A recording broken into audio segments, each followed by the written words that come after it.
Shalom, bertemu kembali dengan Gracia Pilo, channel Inyo Manis. Kali ini saya mau menanggapi buku ini. Sanihum Munir membuat sebuah tulisan yang mencela, mengkritik pola makan umat Kristen. Inti buku ini adalah Taurat melarang makan babi. Tidak ada nabi-nabi makan babi, para rasul tidak makan babi, Yesus pun tidak makan babi. Tapi kenapa orang Kristen sekarang makan babi? Kemudian dia langsung menuduh ini bukti kekristenan sekarang tidak mengikuti aturan yang ditulis dalam Alkitab. Tidak mencontoh perilaku Yesus sehingga dia makan babi. Pertanyaannya itu seperti ini. Kenapa Sanihum Munir kok usil sekali kamu mempermasalahkan pola makan agama lain? Kristen bukan agamamu. Orang Kristen mau makan ini atau makan itu, kenapa kamu usil, mencaci maki, mencelanya, dan sampai membuat buku tulisan seperti ini? Sanihum Munir mengutip Imamat pasal 11 tentang aturan-aturan mana yang boleh dimakan dan mana yang tidak boleh dimakan. Kemudian dia mengatakan yang meneruskan aturan Taurat tidak boleh makan babi adalah agama Islam. Dan apa yang ditulis Sanihum Munir sudah saya jawab di dalam tulisan saya yang akan saya sampaikan berikut ini. Pertama, Sanihum Munir tidak mengutip secara jujur bahwa hewan-hewan yang dilarang dimakan bukan hanya babi. Taurat melarang unta. Islam makan unta. Islam minum susu unta. Bahkan minum kencing unta. Bukan hanya kencing unta, di dalam hadis Sunan Ibnu Khuzaimah, air perasan tai onta pun dikonsumsi. Nanti saya akan tunjukkan hadisnya.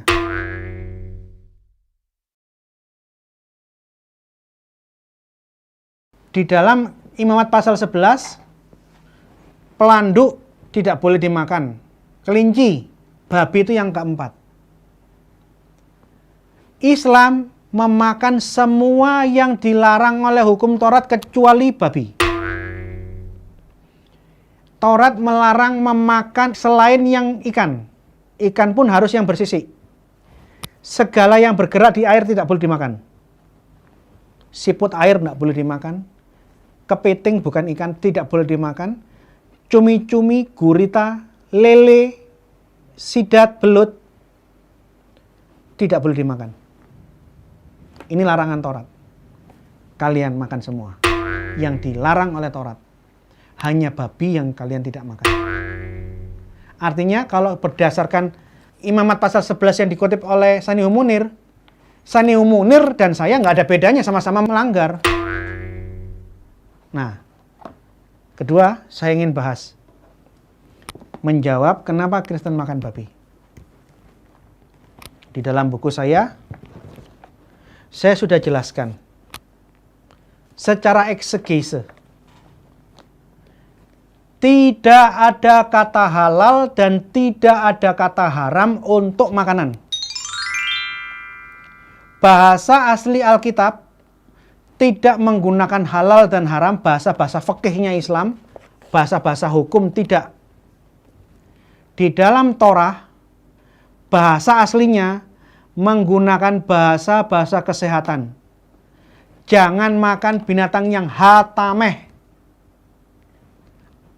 Jangan makan binatang yang tidak bersih, unclean animal. Jadi larangan untuk memakan berdasarkan bersih atau tidak bersih. Bukan halal haram, bukan bahasa-bahasa hukum. Dan yang diizinkan adalah binatang-binatang seperti ini. Ikan yang bersisik. Ikan yang tidak bersisik seperti lele tidak boleh dimakan.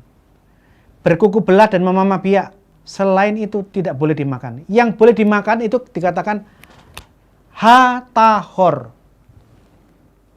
Tahor bahasa Ibrani itu paralel dengan bahasa Arab tahir. Binatang-binatang yang suci, binatang-binatang yang bersih. Jadi kalau kita based on the text, aturan makanan Alkitab itu berdasarkan kategori kesehatan, mana yang bersih silahkan makan, yang tidak bersih jangan dimakan. Plus, ketika ada yang makan binatang-binatang yang kotor seperti udang, ini kan tidak boleh dimakan. Lele, makan kepiting. Hukumannya apa? Di sepanjang Alkitab tidak ada sanksi untuk orang-orang Yahudi maupun orang-orang Kristen yang makan udang. Ada larangan makanan. Jangan makan udang karena itu tidak bersih.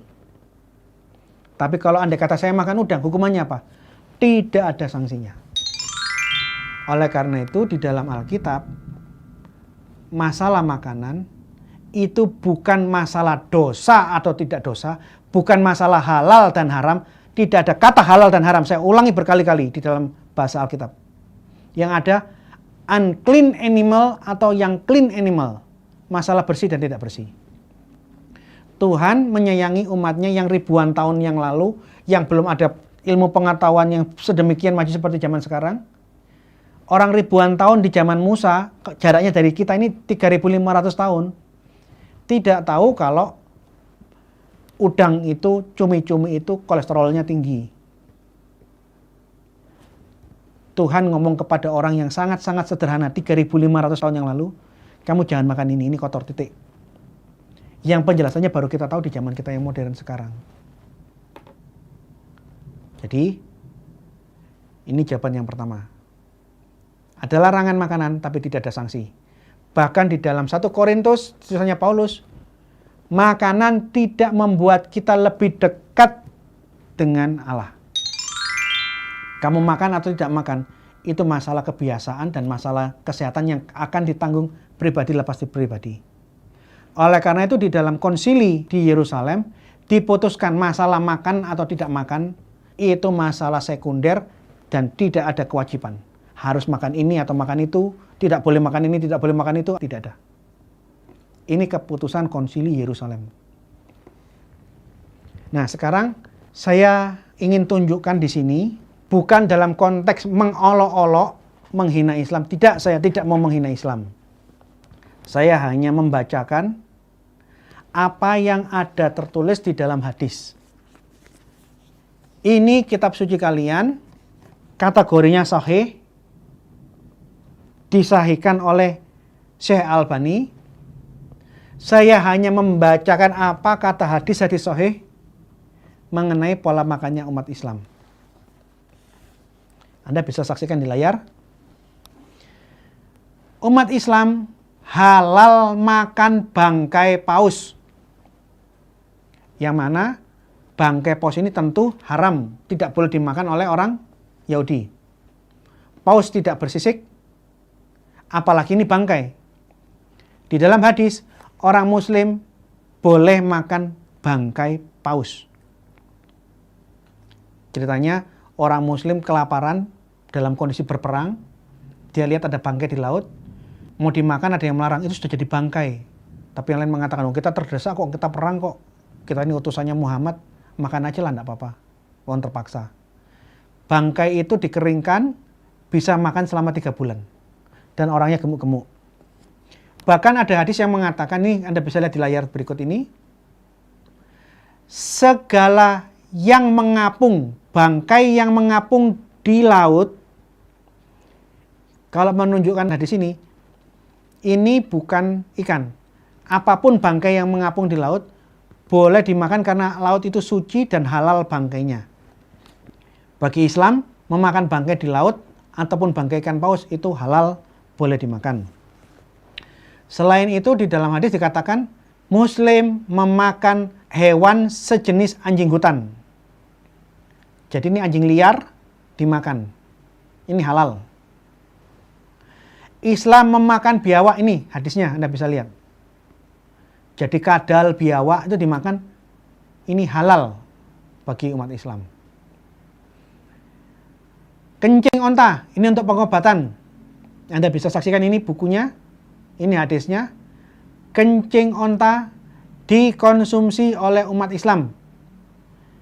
Menurut aturan agama Islam ini halal dikonsumsi. Sekarang kita lihat hadis yang lain di dalam Sahih Ibnu Khuzaimah buku 1 halaman 146 sampai 148.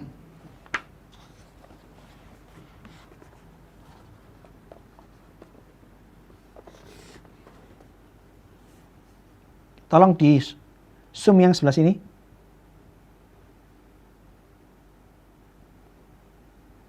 Oke, saya bacakan. Kami pergi menuju Tabuk. Tabuk itu nama daerah. Saat terik matahari menyengat. Lalu kami singgah di sebuah tempat di mana kami dilanda kehausan sampai kami mengira leher-leher kami akan putus. Sehingga ada seseorang pergi mencari air. Dan ia pun belum kembali. Sehingga ia mengira lehernya akan putus. Sampai ada seseorang menyembelih untanya. Lalu memeras kotorannya, meminumnya, dan sisanya itu perasan air tai onta itu sisanya diletakkan pada bagian-bagian tubuhnya. Dilulurkanlah begitu. Ini loh. Hadis Sahih Ibnu Khuzaimah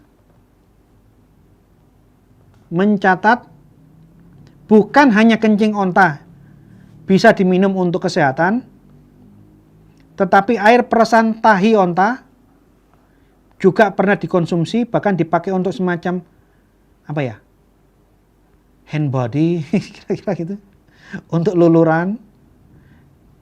Nih, Anda bisa baca. Ya, ini polanya Islam. Ada lagi hadis nih. Hadis tentang tikus yang masuk ke dalam bejana yang isinya minyak. Dan tikusnya mati di dalam kubangan minyak. Hadis ini dari Maimunah. Maimunah itu salah satu istri Muhammad. Tapi yang khusus dari istri ini adalah orang Islam dilarang berhubungan seks, menikah di saat menggunakan ihram, kain di saat berhaji, ini umroh.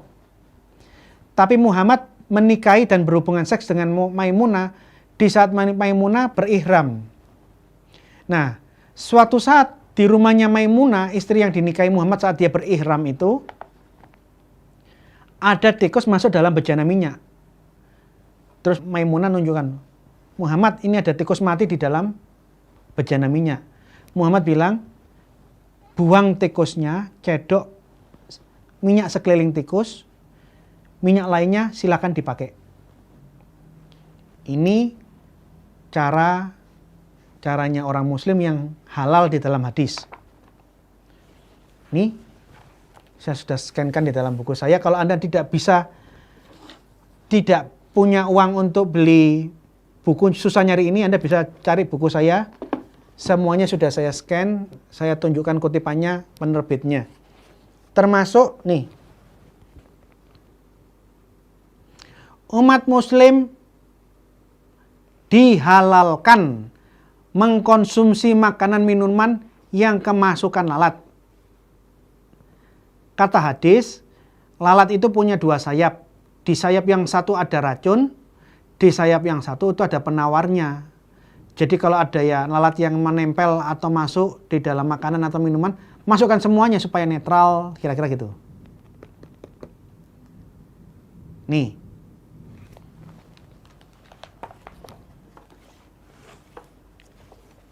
Yang terakhir mengenai babi. Di dalam surah Al-Baqarah 173 ada ayat yang mengizinkan makan babi. Kalau terpaksa.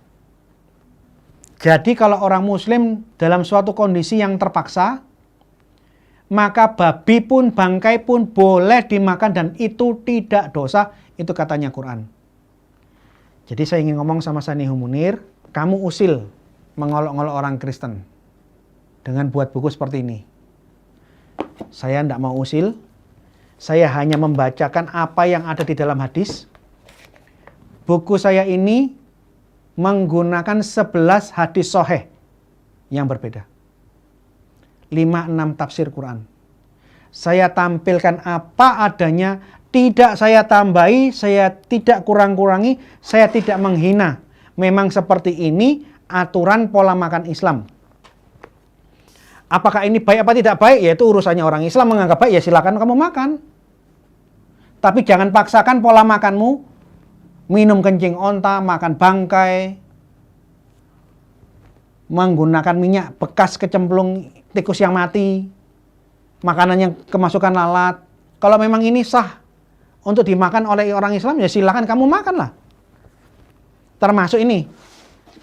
Kalau memang kalian suka meminum air perasan taik onta, dalam konteksnya di sini nih keadaan terdesak. Kalau memang ini halal menurut Islam, ya silahkan Anda konsumsi. Yang ada apa? Kita harus saling toleransi. Saya Kristen sangat menghormati apapun pola makan kalian. Saya tidak pernah menuduh, mengata-ngatai, mengolok-olok pola makan kalian. Kalau ini halal buat kalian, ya silahkan lakukan. Demikian pula, apapun pola makan orang Kristen, bukan urusan kalian orang Muslim. Hormati pola makan kami. Jadi kalau saya datang ke tempat Anda, Pak Sanihu, Anda tahu saya suka babi, sajikanlah babi panggang karo. Bagi kami akan makan dengan sukacita. Demikian juga kalau misalnya Anda datang ke rumah saya dan Anda menginginkan air kencing onta, saya akan carikan. Saya kasihkan ke Anda. Mau pakai jus, atau dengan es atau enggak, saya akan kasihkan ke Anda. Kalau Anda mau loh ya. Karena memang di dalam hadis, kencing onta ini halal diminum, dan banyak ustadz mempromosikan, minum kencing onta, minum kencing onta. Nah, kalau kita bisa toleransi seperti ini kan enak toh Pak? Tidak usah saling mengolok-ngolok. Toh kamu semua makan semua yang dilarang oleh Taurat. Bahkan babi pun boleh dimakan kalau terpaksa. Kristen makan babi tanpa syarat. Islam makan babi dengan syarat. Syaratnya terpaksa. Tidak perlu ada saling menghujat. Dan apa yang saya bacakan memang seperti ini aturan Islam. Saya tidak tambah-tambahi, saya bacakan apa yang tertulis. Marilah kita saling menghormati. Ikuti terus channel saya, Inyo Manis. Tuhan memberkati kalian. Amin.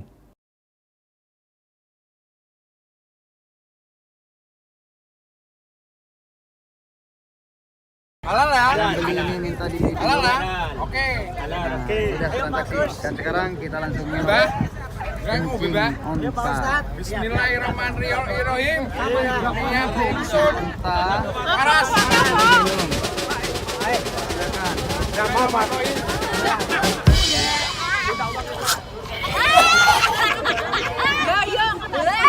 Aduh, ini ternyata apa yang terjadi?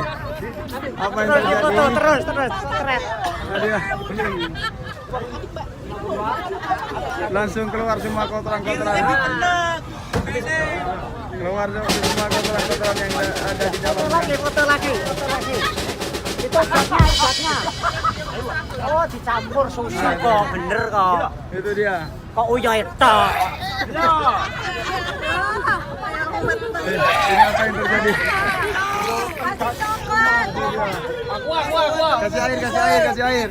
Air. Keluar semua kotoran-kotorannya. Permen.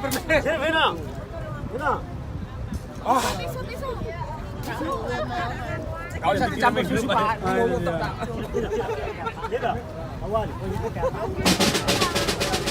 Ayo, siawan. 1, 2, 3.